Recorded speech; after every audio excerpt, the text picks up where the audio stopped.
আমরা আর চুপ থাকবো না।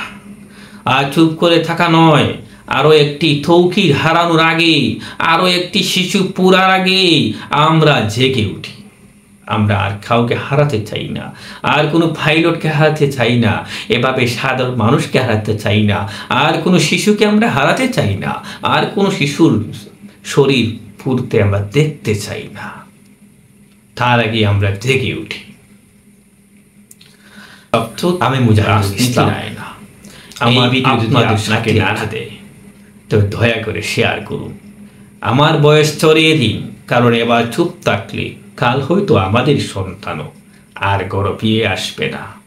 প্রিয় বন্ধু, আসসালামু আলাইকুম। প্রিয় দর্শক শ্রোতা, ভয়েস অফ ট্রুথ রাজনীতির আয়না ইউটিউব চ্যানেল এবং ফেসবুক পেজ থেকে আপনাদেরকে জানাচ্ছি স্বাগতম ও শুভেচ্ছা।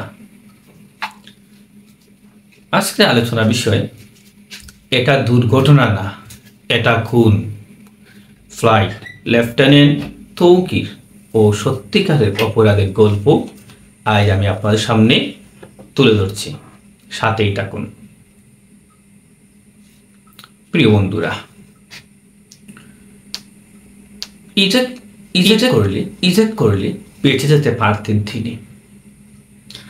একটি বোতাম টিপলে আবার ফিরে যেতে পারতেন নিজের বাড়িতে। কিন্তু ফ্লাইট লেফটেন্যান্ট তৌকির আর নিজের বাড়িতে ফিরতে পারলেন না। তিনি থেকে গেলেন জীবনের চেয়েও বড় কিছু রক্ষা করতে। বন্ধুরা, এটা কোনো দুর্ঘটনা নয়, এটা একটা পরিকল্পিত খুন। সত্যি বলছি, এটা কোনো দুর্ঘটনা নয়, এটি একটি পরিকল্পিত খুন বলা যায়। কেমন করে বলা যায়? আসুন এ সম্পর্কে আমরা একটু বিস্তারিত আলোচনা করি। বাংলাদেশের একটা পুরনো F-7 ফাইটার জেট, যেটা থাকারই কথা না 2025 সালে, তাও আজ আমাদের দেশে আকাশে উড়ছে। হাস্যকর একটা বিষয়, উড়ছে একটা দেশের ব্যর্থতার প্রতীক হয়ে। কারণ আমরা দুর্নীতিতে চ্যাম্পিয়ন হয়েছি বারবার। 1976 থেকে 2024 পর্যন্ত আমরা দুর্নীতি বিশ্বের মধ্যে বারবার চ্যাম্পিয়ন হয়েছি। কারণ দুর্নীতি এখন আকাশ ছুঁয়েছে।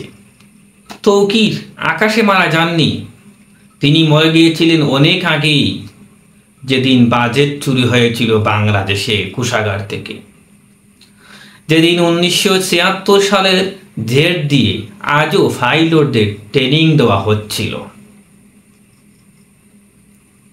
তবে আমরা কি বলতে পারি না যে এই পুরনো বিমান দিয়ে ট্রেনিং দেওয়া হচ্ছে, তার তৌকির কি আসলে এখন মারা গেছেন?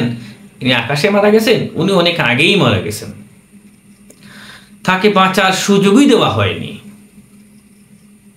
সিস্টেম, বাংলাদেশের প্রচলিত দুর্নীতি সিস্টেম অনুযায়ী তাকে বাঁচার সুযোগই দেওয়া হয়নি। তার জন্য বাঁচার কোনো সিস্টেম রাখেনি তার জন্য, শুধু ঝুঁকি আর পুরনো লোহার খাঁচা ছাড়া। এই মৃত্যু, এই বিপর্যয়, এই সুখ, এই দুর্ঘটনা না, এটা অন্যায়, এটা বিশ্বাসঘাতকতা, আমাদের অন্তিম সন্তানদের জন্য বিশ্বাসঘাতকতা। প্রিয় বন্ধুরা, আজ তৌকির মারা গেছেন। আসলে তৌকির একা যাননি। আর যারা স্কুলে যাচ্ছিল পুরা জিব্বা, সারকার চুল, ছিন্ন ভিন্ন দেহ নিয়ে, তারাও ঘরে ফিরেনি।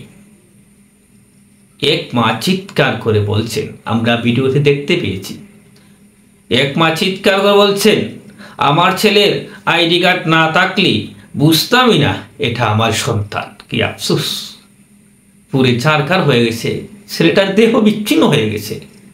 মা, যদি আইডি কার্ড না থাকতো বুকের মধ্যে, ওটাতে তার সন্তান, উনি চিনতেই পারতেন না। এর থেকে বড় দুঃখ আর কিছু আছে? বন্ধুরা, আপনারা কি মনে করেন এটা দুর্ঘটনা? আমি মনে করি এটি দুর্ঘটনা নয়, এটি একটি পরিকল্পিত হত্যা, এটি একটি রাষ্ট্রীয় খুন। বন্ধুরা, গত 20 বছরে 25টিরও বেশি প্রশিক্ষণ বিমান বিধ্বস্ত হয়েছে, তারপরও কি আমাদের শিক্ষা হয়নি? 25টা যুদ্ধ বিমান বিধ্বস্ত হওয়ার পরও আমরা কী করে এই সমস্ত পুরনো বিমানগুলো ব্যবহার করি? কী করে? আমাদের বিবেক কোথায়? আমাদের বিবেক কি মরে গেছে? সরকারি তথ্য অনুযায়ী আমি গত 20 বছর কয়েকটি বিমান বিধ্বস্ত হওয়ার তারিখ সহ বলছি। 2024 সালের 9 মে ইয়াক 130 স্কোয়াড্রন লিডার আসিম নিহত হয়েছিলেন বিমান বিধ্বস্ত হয়ে। 2018 সালের 23 নভেম্বর F7 BG পাইলট নিহত হয়েছিলেন, ফাইলের নামটি আমার খেয়াল নেই। 2018 সালের 26 ডিসেম্বর 2018 সালের 1 জুলাই KAW 2টি পাইলট নিহত হয়েছিল।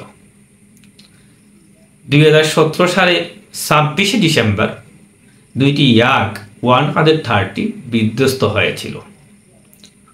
2005 সালের 7 জুন F7MB উত্তরায় বহুতল ভবনে ধাক্কা লেগে বিধ্বস্ত হয়েছিল।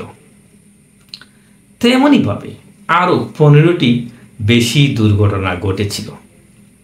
তারপরও আমাদের কর্তাদের, আমাদের সরকারের, আমাদের আমলাদের জ্ঞান হয়নি, বিবেক বৃদ্ধি পায়নি, সচেতনতা জাগ্রত হয়নি, বিবেক জাগ্রত হয়নি।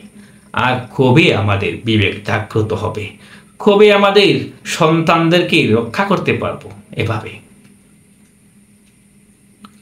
আসলে এটি কি দুর্ঘটনা বলা যায়, না কাকতালীয়? না, এগুলো সিস্টেমেটিক ব্যর্থতা। আপনারাই মূল্যায়ন করবেন কমেন্ট বক্সে। প্রিয় বন্ধুরা, আমার প্রশ্ন হচ্ছে, এই দুর্ঘটনাগুলোর পেছনে কারা দায়ী? আমি মনে করি 1. পুরনো বিমান দায়ী, 2. দুর্বল ট্রেনিং ব্যবস্থা দায়ী, 3.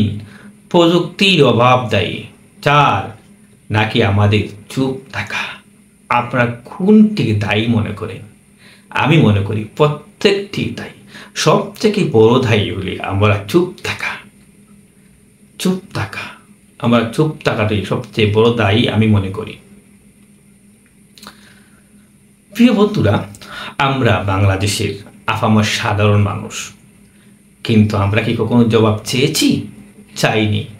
আমি এই ভিডিওর মাধ্যমে আপামর সাধারণ জনগণকে বলছি, আমরা জবাব চাই। আমরা বর্তমান সরকারের কাছে এর জবাব চাই। আমাদের দাবি, আধুনিক প্রশিক্ষণ বিমান ব্যবস্থা চালু করতে হবে।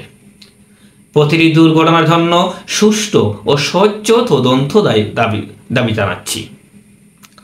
আন্তর্জাতিক মানের নিরাপদ ট্রেনিং ব্যবস্থা চালু করতে হবে। জনবস্তিপূর্ণ এলাকায় প্রশিক্ষণ দ্রুত বন্ধ করতে হবে। আর কত জনবস্তি এলাকায় ট্রেনিং করিয়ে বিমান বিধ্বস্ত করবেন, আমাদের কোমলমূর্তি শিক্ষার্থীকে হত্যা করবেন? এটা কি পরিকল্পিত হত্যা বলা যায় না? আর চুপ থেকে থাকা নয়, আমরা আর চুপ থাকবো না। আর চুপ করে থাকা নয়, আরো একটি তৌকির হারানোর আগে, আরো একটি শিশু পুরার আগে আমরা জেগে উঠি। আমরা আর কাউকে হারাতে চাই না, আর কোনো পাইলটকে হারাতে চাই না, এভাবে সাধারণ মানুষকে হারাতে চাই না, আর কোনো শিশুকে আমরা হারাতে চাই না, আর কোনো শিশুর শরীর পুড়তে আমরা দেখতে চাই না। তার আগে আমরা জেগে উঠি। আমি মুজাহিদুল ইসলাম, আপনাদের সাথে আছি সত্য বলার জন্য, বয়হীন কণ্ঠে। এটাই ভয়েস অফ ট্রুথ, রাজনীতির আয়না।